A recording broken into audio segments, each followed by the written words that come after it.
So my name is Aanchal Malhotra and I'm a writer. I write modern Indian history, particularly to do with the partition of India and Pakistan in 1947. It actually looks at the personal objects that refugees carried with them from India to Pakistan or Pakistan to India at the time of partition.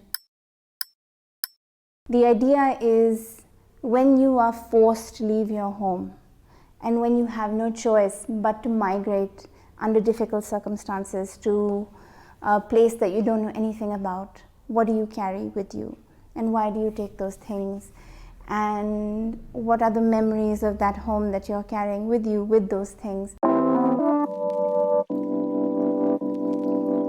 I couldn't understand how my grandparents, all four of my grandparents, had been reduced to numbers because there were no stories accompanying what people saw. There were only 15 million people migrated from one side to the other side, 1 million people died, and the thing is, many numbers is just a statistic. It doesn't tell you anything about what they went through. And so I started thinking that if I don't know enough about what happened to families, not just my family, but so many families, Hindu, Muslim, Sikh, Parsi, Jain, Christian, subsequent generations after me will know even less. And this is how history becomes diluted. This is how history becomes misrepresented. What you're trying to understand is how daily life was before riots or before disturbances, and how that life was fractured because of this communal unrest. So what you're trying to understand is how people lived. So by asking people about the objects they chose to carry, you were asking them, what did you think was precious enough? The object is also a way for us to enter into a landscape that may otherwise be very traumatic for people to speak about. So I'll give you an example. If I'm sitting with someone who has lived through partition, I would almost never say, oh, tell me about partition, it must have been horrible.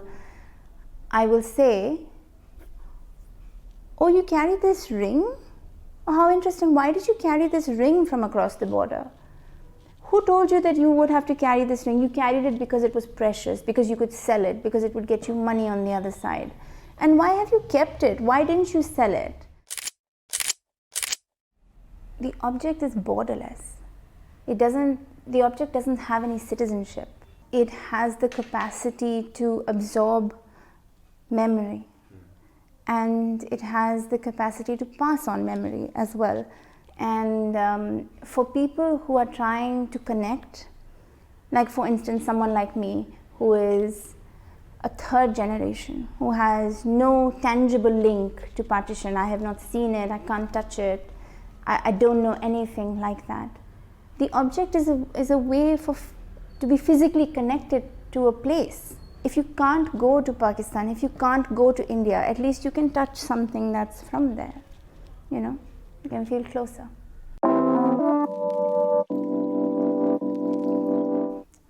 The beauty about books is that you can travel everywhere.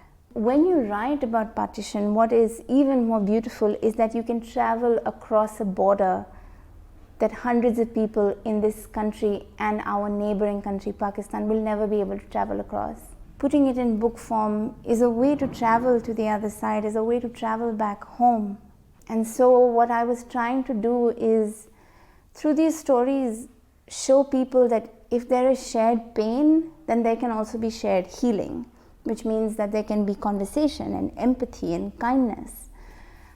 This is one of my greatest goals, I think, to find a way for common Indians and Pakistanis to relate to one another.